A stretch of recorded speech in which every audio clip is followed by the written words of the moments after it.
This is the drag and drop API. So it's basically all about making things draggable. So you can grab something from the page, an HTML element, and then you can also drop it on some other area of the page, mainly on HTML elements. So you drag, that's one thing, and then you can also drop things on another HTML element. So HTML elements become draggable and they also become droppable. Also, an extra feature is that we can drag and drop things outside of the browser. For example, you can drag an image, you can drag a text file, you can drag a binary file, a video file, you can drag any files from outside of the browser into the browser, and then you can manipulate and you can read the contents of these files. So this is like really cool because you take something that lives outside of the browser and you let JavaScript deal with this external file or files. So let's see how this works. First of all, it was introduced with HTML5, and it gives us the ability to drag elements from one place and drop them on another element, much like we see this behavior on our operating systems. Whether you're on Windows, Mac, or Linux, you see that all the things work in a drag and drop fashion. We create files, we copy files, we move them around in this way. Applications for this drag and drop, we see really nice applications like Trello. Trello uses the drag and drop to move cards around, create lists, and it's a really awesome application. And this drag and drop ability is making it really easy to work with. So kind of like, let's say, business applications. You can use it to create some scientific applications. This is like a DNA simulator. So in this case, you can like, I'm not sure how it works. I forgot, but yeah, you can move it like around like this. And then you can, of course, build games like solitaire game, which uses drag and drop to pick a card and move it. Basically, you can move things around and you can make this work. Really cool ideas. Okay, what are the basics? I will open up an HTML file. On my local environment, I have a simple HTML. So let me open this up using live server so I can write some code in here. I will go back to this code in a bit. Okay, the theory first, the basics. You can either have draggable elements or droppable elements, or both. Sometimes you start by creating some draggable elements, and you can think of this as the source. Then you create some droppable elements, which is the target. So you drag something, which is the source material, and then you drop it on some other element, which is the target, and you get some interaction. So you drag an element from a list and then drop it on another list, and then you see something moving from one list to another, for example. Then you select, after you have created the draggable and the droppable elements, you select the draggable element with the mouse, you drag the element to a droppable element and release the mouse. The basic idea is create these two types of elements, draggable and droppable, and then you drag something, you move it over another droppable element, you release the mouse, and then things start to happen. So let's see this in code. So in order to specify draggable and droppable elements that are listening on specific events, you will see that we get some new events. So the first thing is to create a draggable element and a drop target element. In this case, we have a div. We have put some text and we put some ID. And the way that we transform an HTML element from a plain HTML element to a draggable HTML element is that we place this Boolean attribute here. So this takes an ordinary div and makes it draggable. Then you create another element. It will behave as the drop target, the place where we drag and drop something onto it. So that's the HTML part. Let me put this here, and then we'll style them also. So I will put some style in a bit. So once we have created the HTML elements, we go to transforming or enabling draggability, let's say, on the first element by placing this draggable attribute. We set the element as a drop target. And in order to set an element as the drop target, we don't need to put any attribute, but we need to disable the default drag over behavior. This is important. When you drag over something, over an element, there's some default behavior by the browser. Now I cannot like drag something here, but we will see it in a bit. And the way that we do it is that we get the drop element, and then we define a function that we handle the drag over event, and we use event prevent default to disable the default drag over behavior, which means we have to set an event listener on the drag over and run this function. Let me go here in the code and run this. Let me see how we can make this work. Now we'll switch to JavaScript, and I will just go step by step. So I will remove this one. Okay, I will put some style on the draggable This is just styling, be able to distinguish between the draggable and the droppable elements, and then the drop target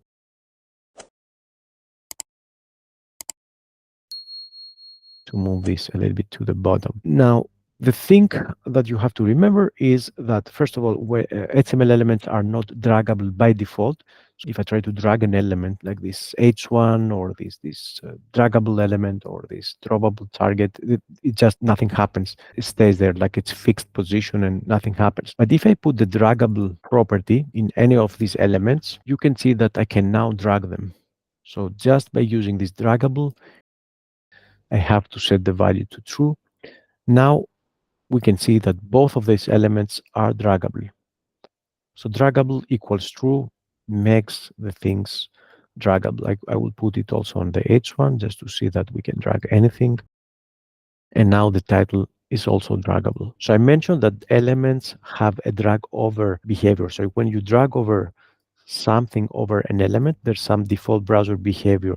When we drag over an element over another element, the browser does something that is not, let's say, visible in some way, but there's something happening in the browser right now. The browser detects that we're dragging over some element over another, and it does have some default behavior that we need to prevent so that we get control over the drag over event. Much like, let me give you another example for another event, like when we have an anchor tag.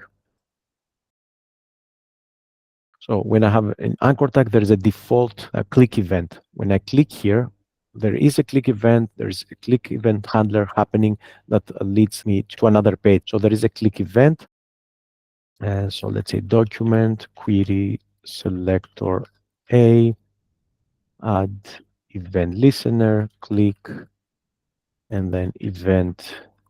If I don't prevent the default behavior, which is to take me to another page, when I click this link, it will lead me to Google. So there's some default click behavior happening, even though I don't actually, let's say, see it. But if I put the event prevent default here, I'm going to prevent the default click behavior, the browser thing, using JavaScript, and then this will not work. So the same thing happens with the drag over event, and we can prevent it.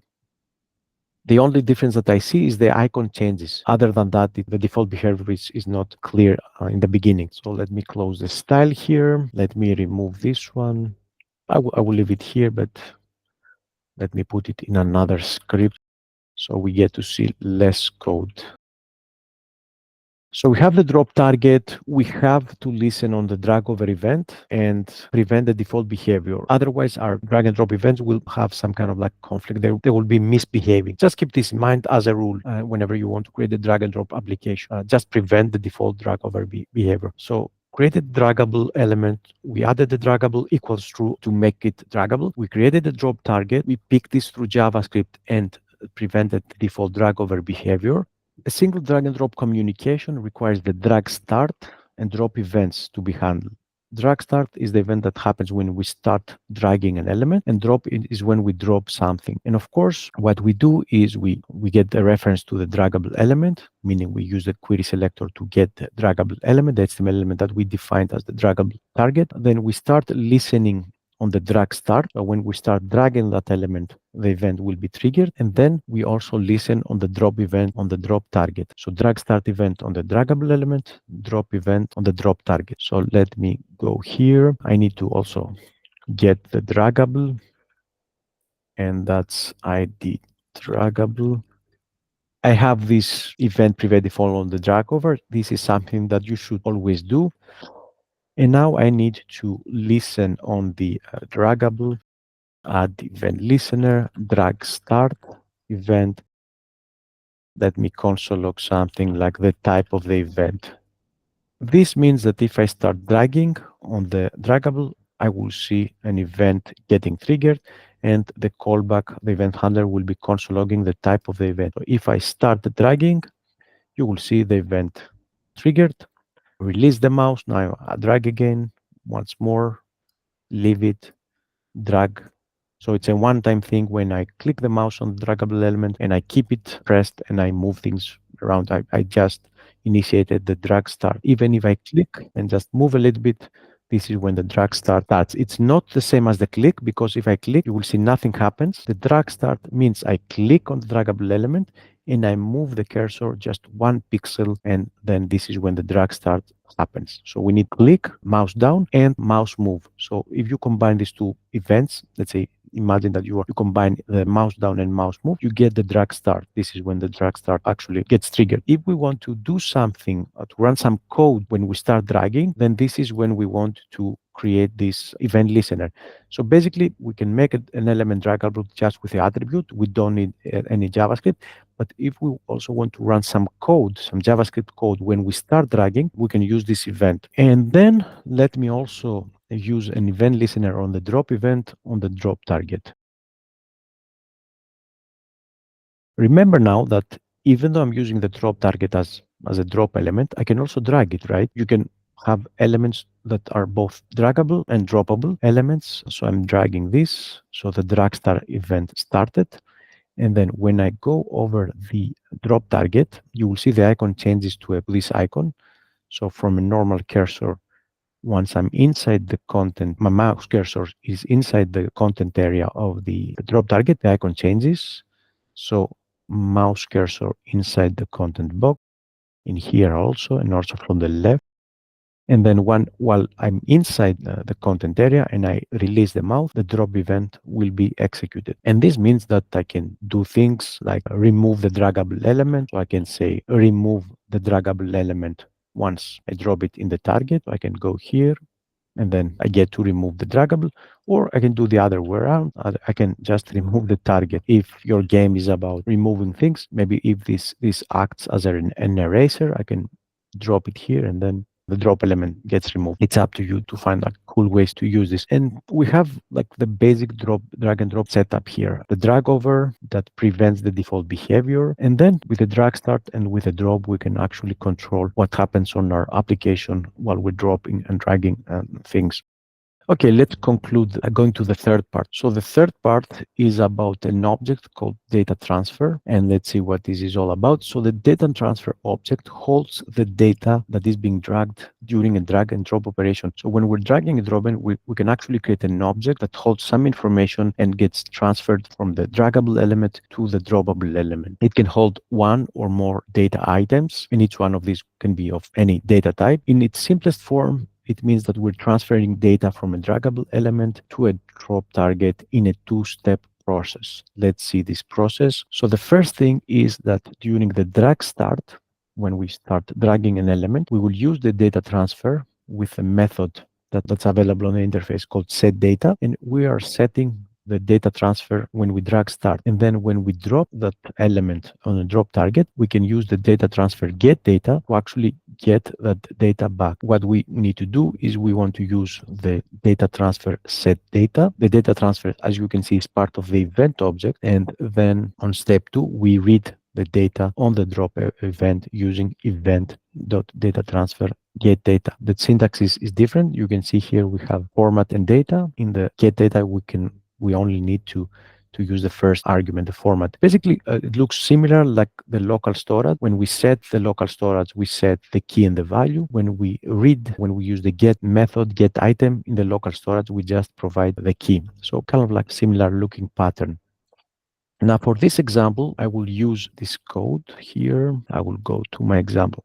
So when I start dragging, I will use the event data transfer set data. And when I drop, I will use the event get data. Console log it. So what did I do here? When I start dragging, I'm getting the event object from here. This can be event or E for short, and I can use the rename symbol, name this to event. Let me also make this. So rename symbol, event, which is a smart search and replace. So when I start dragging, I'm getting the event object, getting access to the data transfer object, and then setting the data. Now here's the syntax. If you remember, this is format, which is a MIME type, and then this is the data. So depending on the MIME type, if you remember, the MIME type has a category and subcategory. So we have things like text plain, So some types, so you remember the MIME format, we have category text, HTML, category text plain. I believe it's also text CSS. We have image, JPEG, PNG, GIF, whatever. JSON belongs to the category application, not text. So these are some examples. In this case, I'm just going to use a text plain, some simple text. I'm setting the format and the data because it's the simplest one I can use. And then when I read the data transfer, I use the get data, and the only thing I need to supply here is the format. If there was a text plain data transfer data object provided as text plain, I'm going to read it, store it in a variable, and see it here in the console. Let's see if this works. So I can put here, and I can drag and drop and see the sum data. Some cool things that you can try. You can add the date. Every time you drag and drop, you can put the current date. So with a new date and with the methods that this date object provides, we can have the current time. We can explore things in the console and then go here and then say const current time. So I'm just creating a current time, and then I can put this here. So I can also see the time in this case or when this was dropped. So let me see.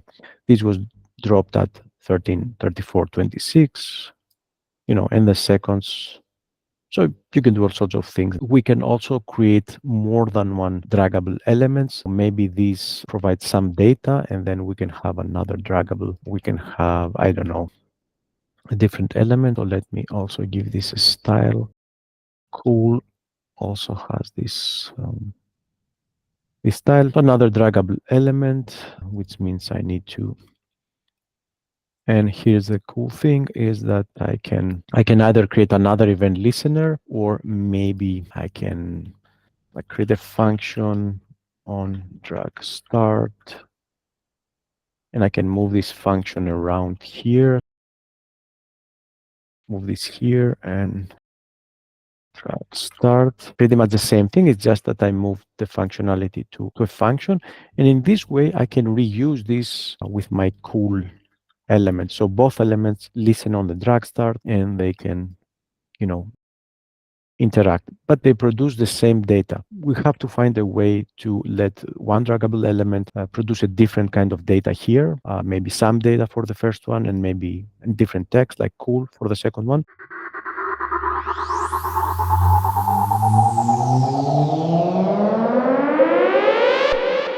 Now, let's go one step further. Let's console log the event data transfer just to see what we get apart from these methods when we drag over. So let's see this object, the event data transfer. So we have a drop effect, we have effect allowed, we have files, items, types. So there's all sorts of interesting properties that we of course want to explore by going to the interface page on MDN and searching for data transfer. So another page that defines the interface, the properties, the constructor, the methods, the events. So you can search about all these things that are available in here.